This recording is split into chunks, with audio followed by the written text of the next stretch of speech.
سورۃ المدثر، دیکھیے یہ سورۃ المدثر باجماع المفسرین مکی صورت ہے، اگرچہ اس میں یہ اختلاف واقع ضرور ہوا ہے، اور وہ اختلاف بس ایک صحابی کا ہے، وہ ہیں جابر ابن عبداللہ رضی اللہ تعالی عنہ۔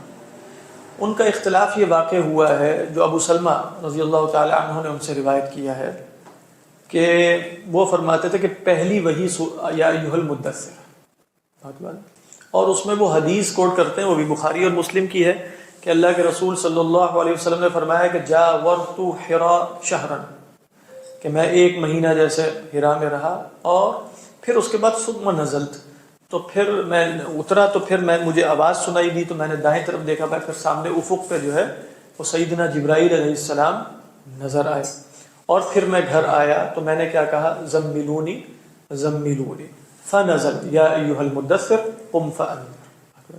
تو اس روایت سے وہ استدلال یہ کر رہے ہیں ابو سلمہ کہ یہ آیت، یہ سورت سب سے پہلے نازل ہوئی ہے، اقرأ بسم ربک الذی خلق سے پہلے۔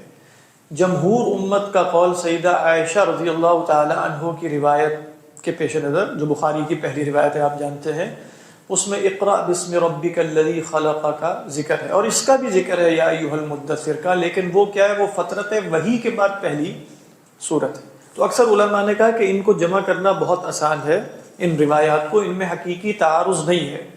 پہلی وحی اقرا ہے، اس کے بعد فترت وحی کا ایک زمانہ ہے، اس کے بعد اللہ کے رسول صلی اللہ علیہ وسلم پر جو پہلی وحی نازل ہوئی ہے وہ کیا ہے، وہ یا ایھا المدثر ہے، اور آپ صلی اللہ علیہ وسلم دوبارہ غار حرا تشریف لے جاتے تھے، جو حدیث میں نے جاورت حرا شہر، وہ اس وجہ سے کہ آپ کو وحی کے نزول کا اشتیاق ہو گیا تھا، تو آپ وحی کے نزول کے اشتیاق میں پہاڑوں پر چلے جاتے تھے، غار حرا کے پہاڑ پہ، کہ وحی نازل ہو جائے، اور پھر ایک وقت میں آپ واپس آ رہے ہیں تو دوسری روایت کے الفاظ یہ ہیں کہ فَإِذَا الْمَلَكُ، یہ روایت دوسری ہے اور یہ بھی صحیح ہے، فَإِذَا الْمَلَكَ الَّذِي جَاءَنِي فِي الْحِرَا عَلَى الْأُفُقِ، کہ جو فرشتہ حرا میں آیا تھا وہ افق پر موجود تھا۔ اور پھر اس کے بعد کیا ہے، اس کے بعد یہ سورت نازل ہوئی، اور اس روایت کے الفاظ ہیں کہ فَحَمِيَ الْوَحْيُ وَتَتَابَعَ، اور اس کے بعد پھر وحی کا ایک تانتا ہی بن گیا، لگاتار وحی نازل ہونا شروع ہو گئی۔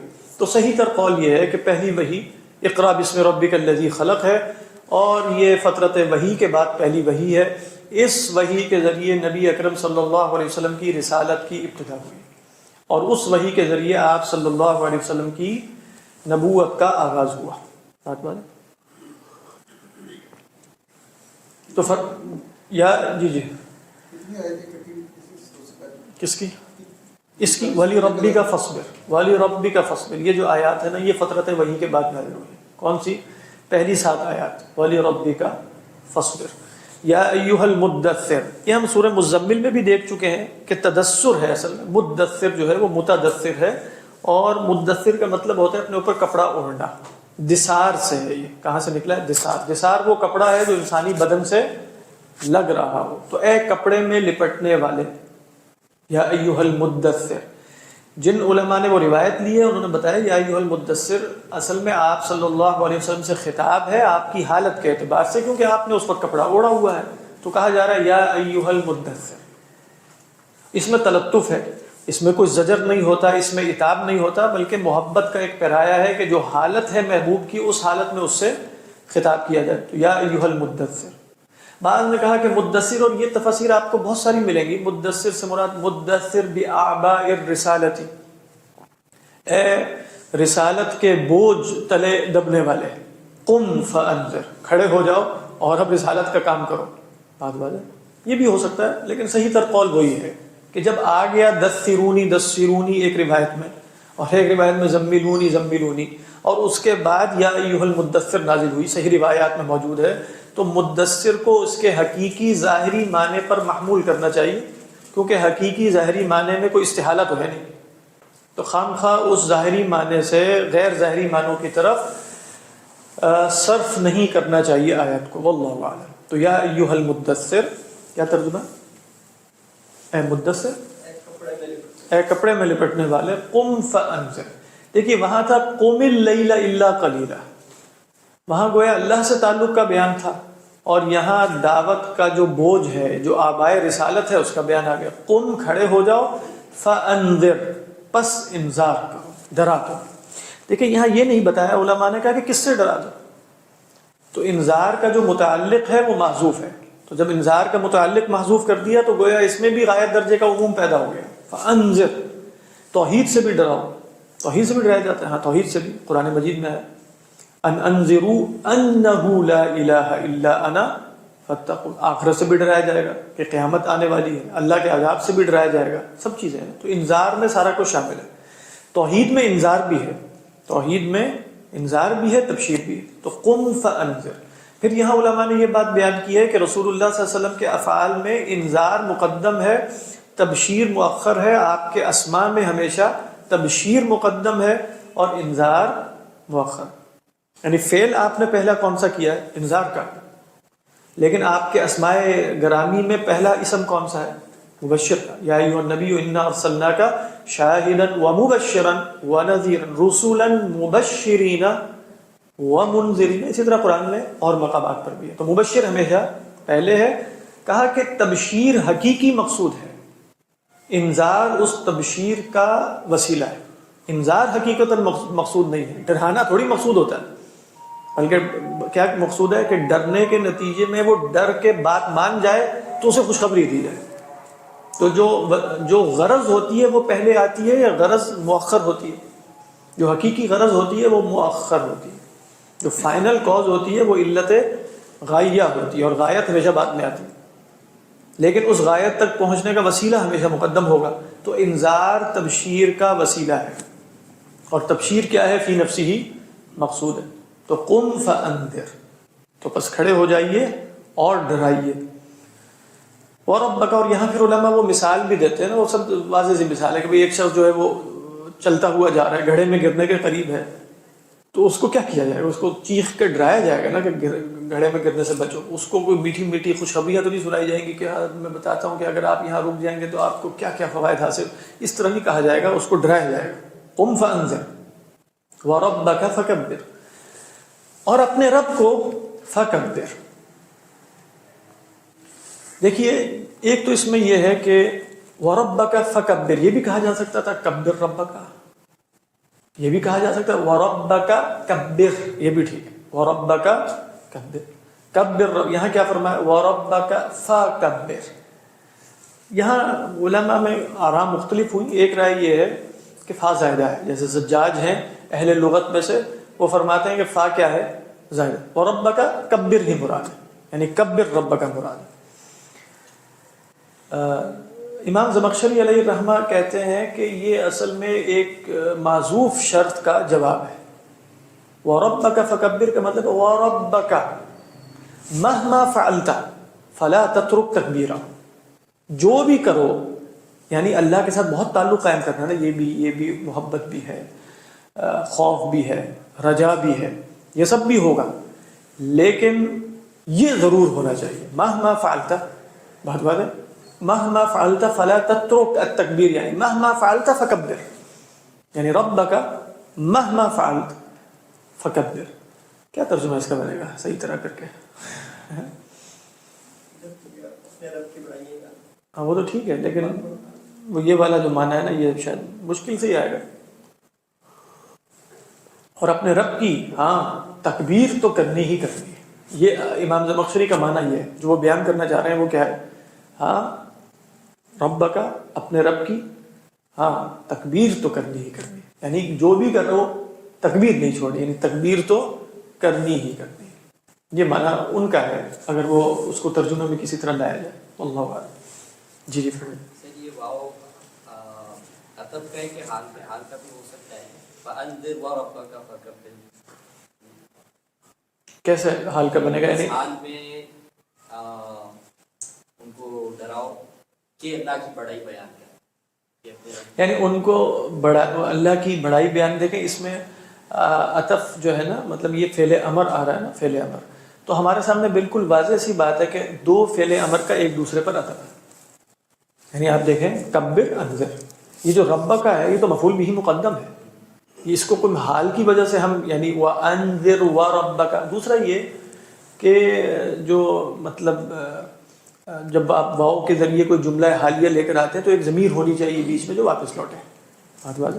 دوسرا یہ کہ یہاں تو بالکل واضح سی بات ہے، انذر فکبر، انذر فکبر. اور رب کا کیا ہے؟ رب کا مفعول بھی مقدم ہے. بات واضح.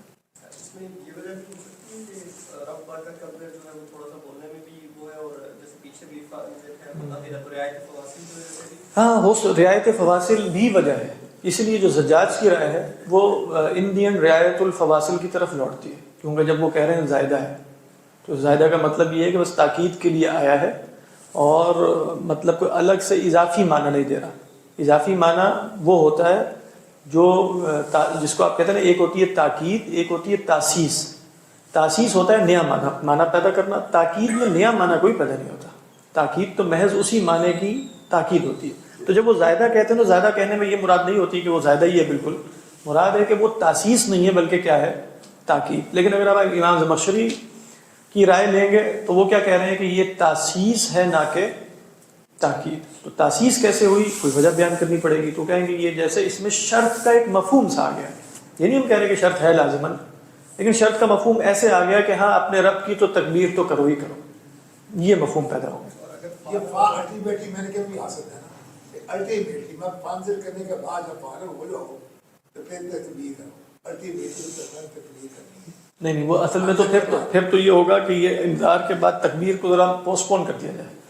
یعنی اس کا مطلب یہ ہوگا کہ انذار سے جب فارغ ہو جائے تو تکبیر کرنی ہے. نہیں، وہ انذار میں ہی اپنے رب کی تکبیر شامل ہے.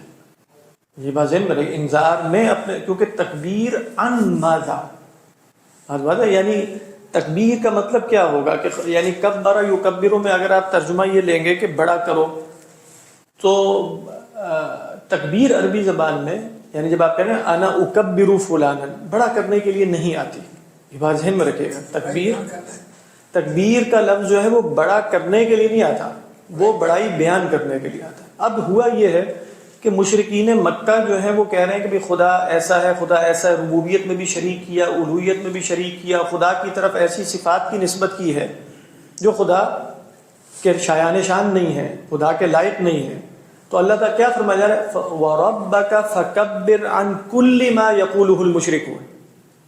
آپ اپنے رب کو ان سب باتوں سے جو مشرک بتاتے ہیں بڑا بیان کیجیے. یعنی جیسے ہم کہتے ہیں تعالی اللہ عما یشرکون، جو یہ شرک کرتے ہیں اور ان کے جو فرسودہ خیالات ہیں ان سے خدا کیا ہے؟ بلند. تو خدا تو بلند ہے ہی، لیکن میں کیسے بتاؤں گا کہ خدا بلند ہے؟ اس سے میں بیان کروں گا، میں دلائل سے ثابت. اس لیے امام غزالی علیہ الرحمہ اور امام رازی یہاں فرماتے ہیں تو علم الکلام ہے. کہتے ہیں رب کا فکبر کا مطلب ہے کبرہ عن مشابہت الحوادث، کبرہ عن الجسمیتی، کبرہ ہر ایک اپنے اعتبار سے دیکھے گا. کبرہ عن الجسمیتی، کبرہ عن الجہتی. تو وہ خدا کے بارے میں کچھ ایسے تصورات قائم کیے ہوئے ہیں جو خدا کے لائق نہیں ہیں، لہذا اس سے خدا کو بڑا بیان کیجیے. سمجھ میں آ رہی ہے کہ نہیں؟ وَرَبَّكَ، یہ کام تو آپ نے کرنا ہی کرنا ہے. گویا اس میں کس شے کی دعوت ہوگی؟ جو ابھی میں نے بتایا تھا نا کہ سورہ نحل میں جو آیا یلقی الروح من امرہ علی من یشاء من عبادہ ان انذروا انہ لا الہ الا انا فاتقون. تو یہ بھی یہی ہے، قم فانذر. انذار کس بات کا ہوگا؟ وربک فکبر، یعنی انذار میں توحید کا بیان ہوگا. جب آپ رب کا فکبر کی جو ابھی میں نے وضاحت کی ہے اس کے نتیجے میں کیا ہوگا؟ توحید بیان کیجیے گا.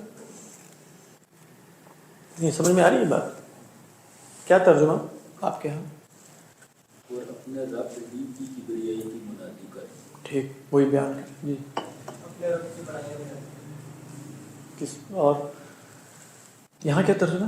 اپنے رب کی بڑائی کبریائی بیان کریں. ہاں وہی میں عرض کر رہا تھا نا، وَرَبَّكَ فَكَبِّرْ. جیسے مثال کے طور پہ آپ کسی معاشرے میں رہتے ہیں، وہاں خدا کی بڑائی بیان کرنے کا طریقہ کیا ہے؟ جو خدا کے بارے میں غلط سمجھا گیا ہے آپ کہیں گے یہ غلط.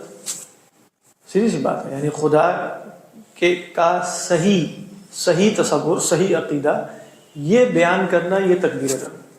لہذا علماء کلام کیا کہیں گے؟ ہمارا کام تکبیر رب کا ہے. بات واضح ہے کہ نہیں؟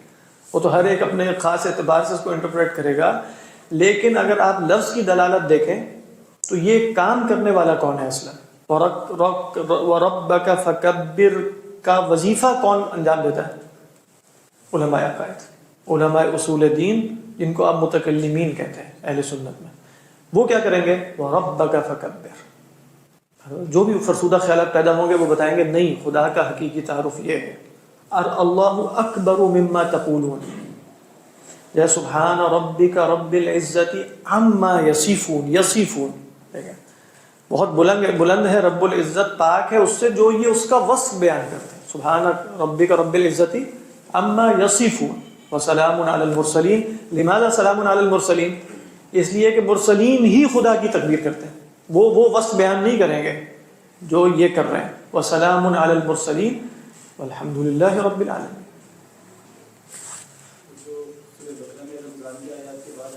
وَلِتُكَبِّرُ اللَّهَ. اسی لیے آپ دیکھیے وہاں بھی اکثر علماء نے نا تکبیرات عید الفطر پر استدلال کیا اس سے.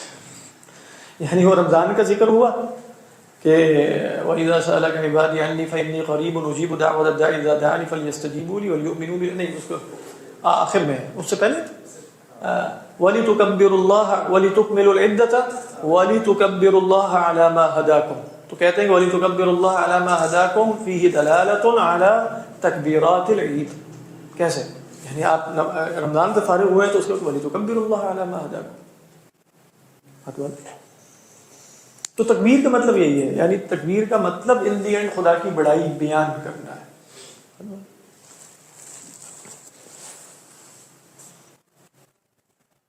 اگر کوئی شخص کہے کہ خدا کی بڑائی کوئی نہیں مانتا تو میں اس کو بڑا، اس جو نہیں مانتا اس کو ہی بیان کیا جائے گا کہ خدا بڑا ہے. اس کو بیان کیا جائے گا کہ خدا بڑا ہے. وَرَبَّكَ فَكَبِّرْ وَثِيَابَكَ فَطَهِّرْ. یہ بھی وہی اسلوب ہے. یعنی وَثِيَابَكَ امام زمخشری کے ہاں کیا ہوگا؟ اپنے کپڑے، ہاں پاک تو انہیں رکھنا ہی رکھنا ہے. وَثِيَابَكَ فَطَهِّرْ. دیکھیں یہاں علماء تفسیر میں یہ اختلاف ہوا کہ وَثِيَابَكَ فَطَهِّرْ سے کیا مراد ہے. ایک رائے یہ ہے کہ ثیاب سے مراد ثیاب ہے اور تطہیر سے مراد تطہیر. تو پھر کیا مراد ہوگی؟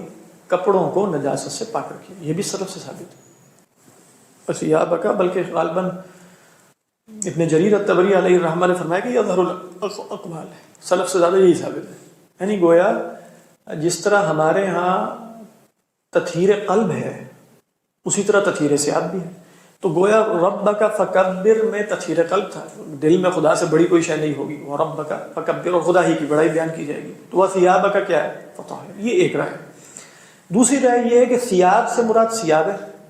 یہ حضرت عبداللہ ابن عباس اور حضرت مجاہد سے بھی مروی ہے. ثیاب سے مراد ثیاب ہی ہے، طاہر سے مراد تطہیر مجازی.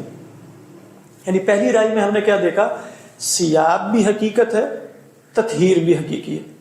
تو ثیاب کپڑے ہوتے ہیں حقیقی، تطہیر حقیقی کیا ہوتی ہے؟ ازالۃ النجاسات، نجاسات.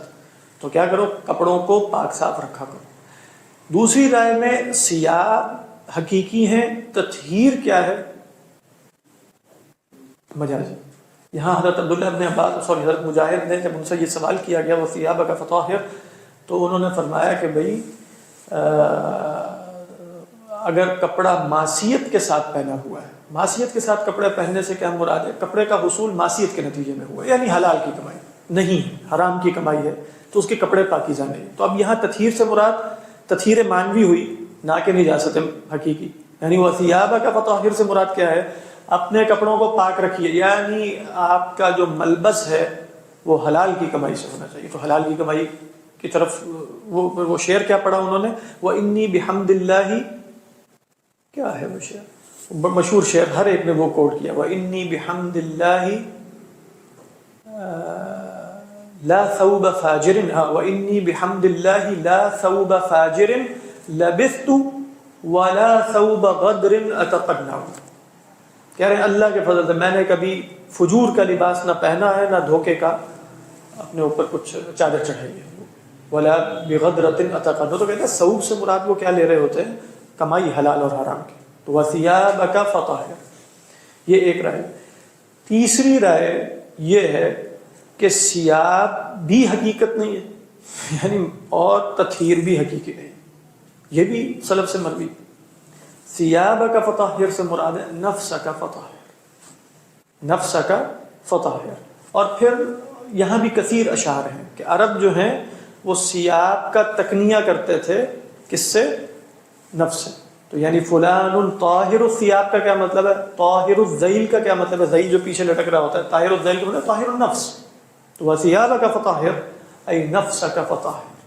بعض نے کہا ثیاب سے مراد یہ بھی یعنی مجازی. اس میں کیا بتا رہے ہیں؟ ثیاب مجازی ہے، تطہیر حقیقی ہے. خود یاد رکھیے گا یہ تقسیم. ثیاب مجازی ہے، تطہیر حقیقی ہے. ثیاب مجازی کیسے؟ ثیاب سے مراد بدن ہے. پہلے ہم ثیاب سے مراد حقیقی ثیاب لے رہے تھے، اب یہ مجاز ہو گیا. اور تطہیر سے کیا مراد ہے؟ حقیقی بدن کو صاف رکھیے. تو بدن کو پاک رکھیے، نفس کو پاک رکھیے، کمائی کو پاک رکھیے، کپڑوں کو پاک رکھیے. یہ سب معنی لیے گئے ہیں وَثِيَابَكَ فَطَهِّرْ، وَثِيَابَكَ فَطَهِّرْ. واللہ اعلم. لیکن زیادہ قوی رائے کیا ہے؟ یہ دو ہی زیادہ قوی رائے ہیں. ایک رائے یہ ہے کہ کپڑوں کو حقیقتاً پاک صاف رکھیے، یا مراد ہے نفس کو پاک صاف رکھیے. یہ دونوں آراء سلف میں قوی ہیں کہ ثیاب سے مراد نفس ہے. شککت بالرمح ثیابہ، یہاں علماء نے کہا شککت بالرمح نفسہ مراد ہے. ایک شعر ہے شککت بالرمح ثیابہ ولیس الکریم علی القنا بمحرم. جو کریم ہے وہ کبھی بھی نیزے پر حرام نہیں ہوتا. ٹھیک ہے، نیزے پر حرام ہونے سے مراد یہ ہے کہ وہ نیزہ کھاتا ہے. ولیس الکریم علی، یعنی اپنے دشمن کو مارتے ہوئے کہہ رہا ہے میں نے اس کا جسم پھاڑ دیا، اور لیکن وہ کریم آدمی اس لیے کہ اس نے اپنے آپ کو مطلب مقتول ہو گیا. ولیس الکریم علی القنا بمحرم. فخر کیا کرتے تھے بعض قبائل کہ ہم میں سے کوئی آدمی لا یموت حتف انفہ، کوئی طبیعی موت نہیں مرتا. اور یہ ان کے لیے قابل فخر بات ہوتی تھی کہ جو بھی مرتا ہے لڑائی میں مرتا ہے. تو یہ ان کے لیے کمال تھا کہ آدمی جو ہے بستر وفات ہو گیا. یہ تو جیسے مسبہ ہے، یہ تو ایک گالی ہے. وَثِيَابَكَ فَطَهِّرْ. صدق اللہ العظیم. مجاز سے مراد یہ ہے کہ آپ کی جو معنی مشہور ہیں جی، مجاز کے معنی مجاز کے معنی ہوتے ہیں کہ ایک لفظ کا حقیقی معنی ہوتا ہے جو جس کے لیے لفظ کو وضع کیا گیا ہوتا ہے. جیسے آپ کہیں شعر، شعر کا حقیقی معنی کیا ہے؟ شعر. لیکن آپ کہتے ہیں فلاں اپنے بچے کو کہتے ہیں بڑا شعر ہے، وہ کیا ہے؟ یہ مجازی معنی ہے. اس سے مراد کچھ اور ہوگا. ہاں، مراد کیا ہے کہ ہم نے کہا کہ شعر جو ہے نا وہ بڑا بہادر ہوتا ہے. تو چلو کسی بھی بہادر کو ہم کیا کہہ دیتے ہیں؟ شعر. لیکن وہ حقیقی معنی نہیں ہوگا. اب کیا شمار ہوگا؟ یہ مجازی معنی. ڈیفینیشن یہ بنی کہ مجاز سے مراد یہ ہے کہ اس کے حقیقی مفہوم جو مشہور ہے وہ مراد ہی لکھا گیا بلکہ اور مراد لیا جائے. ہاں، لیکن ان دونوں مفاہیم میں نا حقیقی مفہوم کی بجائے جو کوئی اور مراد، ان میں کوئی باہمی تعلق ہونا چاہیے. اب وہ تعلق ہم نے کیا نکالا شعر اور اس والے شعر میں؟ بہادری کا. اس کو مشابہت ہے. ہاں، مشابہت ہونی چاہیے. یہ ہے بات. پہنچ گئے آپ. حقیقت اور مجاز آپ نے مکمل کر دیا.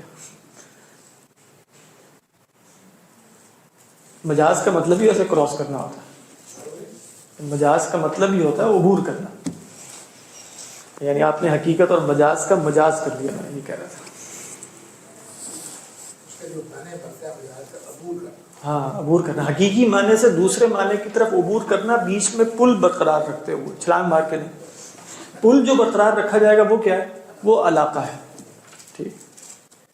ہاں، اگر آپ چھلانگ ماریں گے تو وہ باطنیہ ہو جائیں گے. وہ ادھر سے ادھر چھلانگیں ماریں گے بغیر پل کے.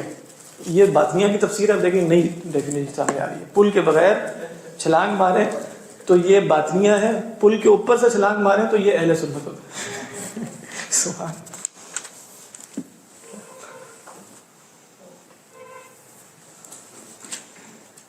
ڈسکشن سے بات کھلتی ہے، مزید کھلی. اور صہیب صاحب آپ خیریت سے؟ بڑے عرصے بعد نظر آئے.